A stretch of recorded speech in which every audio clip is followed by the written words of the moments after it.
Hi hello നമസ്കാരം. എല്ലാവർക്കും താരൂസ് വേളിലേക്ക് സ്വാഗതം. ദിയ കൃഷ്ണ പ്രത്യേകിച്ചൊരു മുഖവുരയുടെ ആവശ്യമില്ല.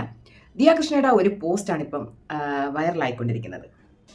ദിയ കൃഷ്ണ പോയിന്റ് ഔട്ട് ചെയ്തിരിക്കുന്ന ആ ഒരു വിഷയം അത് ഒരു തലത്തിൽ ചിന്തിച്ചു കഴിഞ്ഞാൽ കുറേ സത്യസന്ധതയുണ്ട് അതിനകത്ത്. പക്ഷെ ആ ഒരു റൈറ്റിങ്ങിന്റെ പ്രശ്നമാണ് ഇത്രയും വിവാദത്തിൽ കൊണ്ട് എത്തിച്ചിരിക്കുന്നത്. പല പ്രാവശ്യവും കൃഷ്ണകുമാർ സാറിന്റെ ഫാമിലി പറയുന്ന പല സ്റ്റേറ്റ്മെന്റും വിവാദത്തിലായിട്ടുണ്ട്. സമൂഹ മാധ്യമത്തിൽ പല വ്യക്തികളും ഈ ഒരു വിഷയം സംസാരിക്കുന്ന കേട്ടിരുന്നു. അപ്പം അവർ ഹൈലൈറ്റ് ചെയ്ത് പറയുന്ന കാര്യം, അതിൽ ദിയ പറഞ്ഞ സ്റ്റേറ്റ്മെന്റിൽ ഉണ്ടാക്കിയവർ മാത്രം ആ കുഞ്ഞിനെ എടുത്ത് ഉമ്മ വെച്ചാൽ മതി എന്നൊരു ഒരു ഒരു സ്റ്റേറ്റ്മെന്റ് അതിനകത്ത് വന്നിരിക്കുന്നു. അപ്പോൾ നമ്മളിപ്പം ചിന്തിക്കേണ്ട, ഇത് കേൾക്കുന്ന ഇപ്പം ദിയ കൃഷ്ണ വലിയ ബിസിനസ്സുകാരിയാണ്, സോഷ്യൽ മീഡിയ ഇൻഫ്ലുവൻസറാണ്. ഓക്കെ, ഈ ലെവലിലേക്കൊക്കെ ദിയയെ പിടിച്ചുയർത്തിയത് ഈ പ്രേക്ഷകരാണ്. പ്രേക്ഷകർ കണ്ട് സപ്പോർട്ട് ചെയ്തത് കൊണ്ടാണ് ഇതിക്ക് ഇത്രയും ഇപ്പൊ കാണുന്ന ഒരു ലെവലിലേക്ക് വളരാൻ സാധിച്ചത്. അപ്പം നമ്മൾ ഒരു സ്റ്റേറ്റ്മെന്റ് എഴുതിയിടുമ്പോൾ, സോഷ്യൽ മീഡിയയിൽ പ്രത്യേകിച്ച് എഴുതിയിടുമ്പോൾ നമ്മൾ ശ്രദ്ധിക്കണം.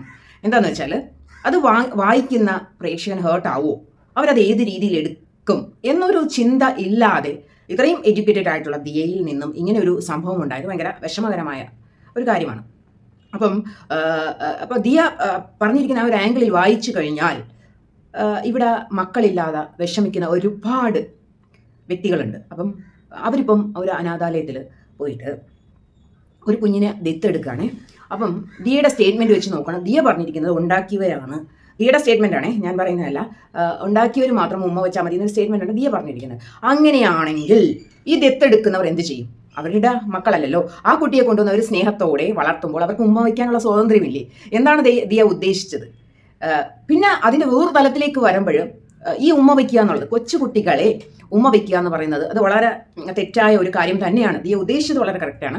പക്ഷേ ആ ഒരു റൈറ്റിങ്ങിൻ്റെ മിസ്റ്റേക്കാണ് ഇത്രയും വിവാദത്തിലേക്ക് എത്തിച്ചത്. നമ്മൾ ഒക്കെ കാണും, ഇപ്പോൾ പേളി മാണിയൊക്കെ പബ്ലിക്കിലേക്ക്, സെലിബ്രിറ്റീസ് പബ്ലിക്കിലേക്ക് കുഞ്ഞുങ്ങളെയും കൊണ്ട് ഇറങ്ങുമ്പോഴത്തേക്ക് സാധാരണ പ്രേക്ഷകർ ചാടി വീഴാറുണ്ട്, ആകാംക്ഷയോടെ എടുക്കാറുണ്ട്, ഉമ്മ വയ്ക്കാറുണ്ട്. പേളിമാണിയെന്നൊന്നും പറയുന്നത് നമ്മൾ കേട്ടിട്ടില്ല. എന്തോ ഒരു സംഭവം ഉണ്ടായിരിക്കുന്നു ദിയയുടെ ജീവിതത്തിൽ. അപ്പോൾ അതൊന്നും നമുക്കറിയാൻ പറ്റുന്നില്ല. ദിയയുടെ അച്ഛനും അമ്മയൊക്കെ എടുക്കുന്നതും അനിയത്തിമാരും അതേപോലെ ചേച്ചിയൊക്കെ എടുത്ത് ഉമ്മ വയ്ക്കുന്നതൊക്കെ നമ്മൾ കാണുന്നുണ്ട്. അങ്ങനെയൊക്കെ നോക്കുമ്പോൾ ദിയയുടെ സ്റ്റേറ്റ്മെൻറ്റ് എങ്ങനെയാണ് കറക്റ്റ് ആവുന്നത്? അവരുമൊക്കെ എടുത്ത് ഉമ്മ വയ്ക്കുന്നുണ്ടല്ലോ. അപ്പോൾ പ്രധാനമായിട്ട് ഡോക്ടേഴ്സ് തന്നെ പറയുന്നത്, നമ്മൾ വലിയവർ പല സ്ഥലത്തുമൊക്കെ പോയിട്ട് വന്ന് കൈ കഴുകാതെയൊക്കെ കുഞ്ഞിനെ എടുത്ത് ഉമ്മ വയ്ക്കുകയാണെങ്കിൽ കൊച്ചുകുട്ടികളല്ലേ, അവർക്ക് ഇമ്മ്യൂണിറ്റി പവർ കുറവാണ്, പെട്ടെന്ന് അവർക്ക് അസുഖം പിടിപെടാൻ ചാൻസ് കൂടുതലാണ്. വീട്ടിലുള്ളവരൊക്കെ ആകുമ്പോഴത്തേക്ക് എപ്പോഴും കൈ ക്ലീൻ ചെയ്ത് അത്രയും ശ്രദ്ധ ആ കുഞ്ഞിൽ കൊടുക്കും. പക്ഷെ പുറത്തുനിന്ന് വരുന്നവരാകുമ്പോഴത്തേക്ക് ശ്രദ്ധിക്കാതെ ഇങ്ങനെ ചെയ്യുമ്പോൾ കുഞ്ഞു കുട്ടികൾക്ക് മുഖത്തോടെ എവിടെയും ചെവിയിലും ഒക്കെ, ചില അമ്മമാർ കണ്ടിട്ടുണ്ടോ കുട്ടികളുടെ ചെവിയിൽ ഇങ്ങനെ ഉമ്മ കൊടുക്കും. കുഞ്ഞുങ്ങൾക്ക് അത് ഭയങ്കര ഇഷ്ടം, അവർക്ക് ലിക്കിളാവുന്ന ഒരു ഫീല്, കൊച്ചുങ്ങൾക്ക് ഭയങ്കര ഇഷ്ടം ചെവിയിൽ ഉമ്മ കൊടുക്കും. പക്ഷേ അതുപോലെ ഗുരുതരമായ അസുഖങ്ങൾക്ക്, അതായത് കേൾവിക്കുറവ് പോലുള്ള സംഭവങ്ങൾ ഉണ്ടാവാൻ ചാൻസ് കൂടുതലാണ്. കുഞ്ഞുങ്ങളെ വളർത്തുക എന്ന് പറയുമ്പോൾ ഒരുപാട് കാര്യം നമ്മൾ ശ്രദ്ധിക്കാറുണ്ട്. അതിൽ ഏറ്റവും പ്രധാനമാണ് ഹൈജീൻ. ചുണ്ടിൽ ഉമ്മ കൊടുക്കുക, അതൊക്കെ നമ്മൾ അറിവുള്ളവർ ശ്രദ്ധിക്കേണ്ടതാണ്. പിന്നെ സ്നേഹം കൊണ്ട് കാണുമ്പോൾ തക്കിടുമുണ്ടം പോലെ ഇരിക്കുന്ന കുട്ടികളെ കാണുമ്പോൾ നമ്മൾ അറിയാതെ ഉമ്മ വെച്ച് പോകും ചില നിമിഷങ്ങളിൽ. പക്ഷേ അത് വലിയവരാണ് ശ്രദ്ധിക്കേണ്ടത്.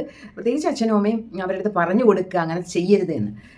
ദിയയുടെ ഈ ഒരു സ്റ്റേറ്റ്മെന്റ്, കുറെ ഡോക്ടേഴ്സ് ഇത് പറഞ്ഞ് രംഗത്ത് വന്നിട്ടുണ്ട്. നമുക്ക് ആ ക്ലിപ്പിംഗ്സിലേക്ക് ഒന്ന് പോകാം. കുഞ്ഞിന്റെ ചുണ്ടിൽ ഉമ്മ വെക്കാം. ഒരു ഇൻട്രസ്റ്റിംഗ് ആയിട്ടുള്ള കമന്റ് ആണ് കണ്ടത്. ജനറലി നമ്മൾ പറയുന്നത് കുഞ്ഞുങ്ങളുടെ ഫേസിലൊക്കെ തന്നെ നമ്മൾ ഈ പുറത്തൊക്കെ പോയി വന്നിട്ട് കുഞ്ഞിന് ഉമ്മ വെക്കുകയൊക്കെ ചെയ്യുമ്പോൾ നമ്മുടെ അടുത്തുള്ള ഓർഗാനിസംസ് ഡയറക്റ്റ് കുഞ്ഞിലേക്ക് എത്തും. അതുകൊണ്ട് തന്നെ അത്തരം ഒരു ബിഹേവിയർ നമുക്ക് മാറ്റി വെക്കുന്നതാണ് നല്ലത്. പക്ഷെ നമുക്ക് കുഞ്ഞിനെ നമ്മൾ ആ ടെൻഡർ ലവിംഗ് കെയർ ഒക്കെ കൊടുക്കുമ്പോൾ കുഞ്ഞിനെ നെറ്റിയിലും കവിളൊക്കെ ഉമ്മ വെക്കുന്നതുകൊണ്ട് കുഴപ്പമില്ല. ഡയറക്റ്റ് ലിപ്സിലേക്ക് ഉമ്മ വെക്കുന്നത് നമ്മൾ ഒഴിവാക്കുന്നതാണ് നല്ലത്. കാരണം എങ്ങനെ age group like up to 3 years ഒക്കെ പെട്ടെന്ന് ഇൻഫെക്ഷൻ വരുന്ന ചാൻസ് ആണ്, എപ്പോഴും ഇൻഫെക്ഷൻസിന്റെ ചാൻസ് ഉണ്ട്. അതുകൊണ്ട് തന്നെ നമ്മൾക്ക് വന്നിട്ട് കുട്ടികൾ ഉമ്മ വെക്കുമ്പോൾ നമ്മുടെ കയ്യിലുള്ള ബാക്ടീരിയനും വൈറസിനും നമ്മൾ ഡയറക്റ്റ് റെസ്പിറേറ്ററി ട്രാക്റ്റിലേക്ക് കൊടുക്കും. കുഞ്ഞിന് പെട്ടെന്ന് അസുഖം വരികയും ചെയ്യും. ആ ഒരു ടെൻഡൻസി നമ്മൾ മാറ്റി വെക്കാം. ബാക്കി കയ്യിലും കാലിലും തലയിലും ഒക്കെ ആയിട്ട് നിങ്ങൾക്ക് കുഞ്ഞുങ്ങളെ സ്നേഹിക്കാം, ലാളിക്കാം, ഉമ്മ വെക്കാം.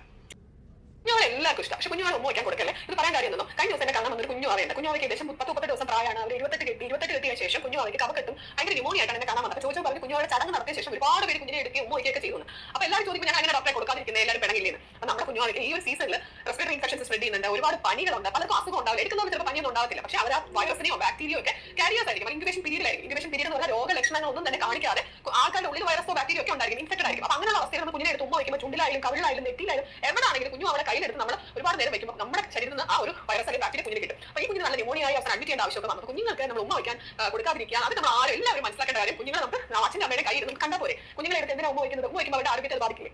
ചെറിയ കുട്ടികളെ കയ്യിലെടുക്കുമ്പോൾ സ്നേഹം കൊണ്ട് ഉമ്മ കൊടുക്കാറില്ലേ? എന്നാൽ വളരെ കൂടുതൽ സ്നേഹം അവരെ ചിരിപ്പിക്കുന്നതിന് വേണ്ടി ചെവിയിൽ ഉമ്മ എടുക്കുന്നത് ശ്രദ്ധിച്ചിട്ടുണ്ടോ? പലപ്പോഴും അമ്മമാരും വളരെ സ്നേഹത്തോടു കൂടി കുഞ്ഞിനെ ചെവിയിൽ ഉമ്മ വയ്ക്കുകയും കയ്യിലെടുത്ത് ലാളിക്കുകയും ചെയ്യുന്നത് കണ്ടിട്ടുണ്ട്. കുട്ടികൾക്കും ചെവിയിൽ ഉമ്മ വയ്ക്കുന്നത് ഇഷ്ടമാണ്. കാരണം കുട്ടികൾ വളരെയേറെ സന്തോഷിച്ച് ചിരിക്കുന്നതാണ്. ഈ ചിരി കാണുന്നതിന് വേണ്ടി വളരെയേറെ ഡീപ്പായിട്ട് ചെവിയിൽ ഉമ്മ കൊടുക്കാറുണ്ട്. എന്നാൽ ചെവിയിൽ ഉമ്മ കൊടുക്കുന്നത് കുട്ടികളെ അവരറിയാതെ നിങ്ങൾ അവരുടെ കാത് കേടുവരുന്ന ബധിരന്മാരാക്കുന്ന കേൾവി തകരാറ് സംഭവിക്കുന്ന ഒരു അവസ്ഥയിലേക്ക് ചെന്നെത്തിക്കുന്നുണ്ട്. ഇത് എങ്ങനെയാണ് സംഭവിക്കുന്നത് പറഞ്ഞുതരാം. നമ്മുടെ ചെവിക്കകത്ത് നമ്മൾ കേൾവി നമുക്ക് പറയുന്ന കാര്യങ്ങൾ കേൾക്കുന്നതിന് 3 പ്രധാനപ്പെട്ട എല്ലുകൾ വർക്ക് ചെയ്യുന്നുണ്ട്. മാനീസ് ഇന്റർസ്റ്റേറ്റസ് എന്നാണ് ഇതിന്റെ പേര്. ഈ എല്ലുകളാണ് നമ്മുടെ ശരീരത്തിലുള്ള ഏറ്റവും ചെറിയ എല്ലുകൾ. ചെറിയ കുട്ടികൾക്ക് അത് വളരെ ചെറിയ കടുമണിയേക്കാൾ ചെറിയ വലിപ്പത്തിലുള്ള കുഞ്ഞു എല്ലുകളായിരിക്കും ചെവിക്കകത്തുണ്ടായിരിക്കുക. നിങ്ങൾ ചെവിയിൽ ഉമ്മ നൽകുന്ന സമയത്ത് ചെവിയിൽ ഫോഴ്സ്ഫുള്ളി ഒരു സക്ഷൻ പ്രോസസ് ആണ് നടക്കുന്നത്. ഉമ്മ കൊടുക്കുന്ന സമയത്ത് ആ ഭാഗത്തുള്ള കാറ്റിനെ ഉള്ളിലേക്ക് വലിച്ചെടുക്കുകയൊക്കെ ചെവിക്കകത്ത് ഒരു നെഗറ്റീവ് പ്രഷർ ക്രിയേറ്റ് ചെയ്യും. അത് ചെവിക്കകത്തുള്ള കാരണം പറഞ്ഞില്ല ടിമ്പാരം അതൊന്ന് പുറത്തേക്ക് മൂവ് ചെയ്യുന്നതിനും ചെവിക്കകത്ത് ഒരു ലോ പ്രഷർ വരുന്നതിന് കാരണമാകും. ഇതുകൊണ്ട് എന്ത് സംഭവിക്കും? കുഞ്ഞു കുട്ടികളുടെ ചെവിക്കകത്തുള്ള ഈ ചെറിയ എല്ലുകൾക്ക് സാരമായിട്ടുള്ള തകരാറ് സംഭവിക്കുകയും പലപ്പോഴും കുട്ടികൾക്ക് കേൾവി തകരാറ് ഉണ്ടാകുകയും ചെയ്യും. കുഞ്ഞു കുട്ടികൾക്ക് ജനിക്കുമ്പോൾ കേൾവി പരിശോധിക്കാറുണ്ട്. എന്നാൽ കുട്ടികൾ വളരുന്ന സമയത്ത് കേൾവി ഇങ്ങനെ നശിച്ചു പോകുന്നുണ്ടെന്ന് പലരും നോക്കാറില്ല, ശ്രദ്ധിക്കാറില്ല. കേൾവി ഇല്ലാതായി കുറേ നാൾ കഴിയുമ്പോൾ മാത്രമായിരിക്കും തിരിച്ചറിയുന്നത്. പല സ്ഥലങ്ങളിലും ഇത്തരത്തിലുള്ള അപകടങ്ങൾ ഉണ്ടാകുന്നുണ്ട്. കോക്ലിയർ ട്രോമ ഡിസീസ് എന്ന ഈ ഒരു കണ്ടീഷൻ പറയുന്ന പേര് ഇത്തരത്തിൽ ഒരു പ്രോബ്ലം വരാനുള്ള പോസിബിലിറ്റി നിലനിർത്തുന്നുണ്ട്. അതുകൊണ്ട് നിങ്ങൾ കുട്ടിയെ ലാളിച്ചോളും, സ്നേഹിച്ചോളും. കഴിയുന്നത്ര ചെവിയുടെ പരിസരത്ത് ഉമ്മ കൊടുക്കാതിരിക്കുക. ഇത് എല്ലാ അമ്മമാരുടെയും കുഞ്ഞു കുട്ടികളുടെ എല്ലാവരുടെയും അറിവിലേക്ക് ഇൻഫർമേഷൻ ഷെയർ ചെയ്യുക. അപ്പോൾ എല്ലാവരും ശ്രദ്ധിക്കുമെന്ന് കരുതുന്നു. കുഞ്ഞു കുട്ടികളെ കെയർ ചെയ്യുമ്പോഴത്തേക്ക് അവരുടെ അതുപോലെ ഉമ്മ വയ്ക്കാതിരിക്കാൻ മാക്സിമം ശ്രമിക്കുക. പ്രത്യേകിച്ച് ചെവിയിൽ ഉമ്മ കൊടുക്കാതിരിക്കാൻ ശ്രമിക്കുക. നമ്മൾ സ്നേഹിക്കാം ഓക്കെ, പക്ഷേ അവർക്ക് അസുഖമുണ്ടാക്കുന്ന രീതിയിൽ ഉള്ള പ്രവൃത്തികൾ നമ്മൾ ചെയ്യാതിരിക്കുക.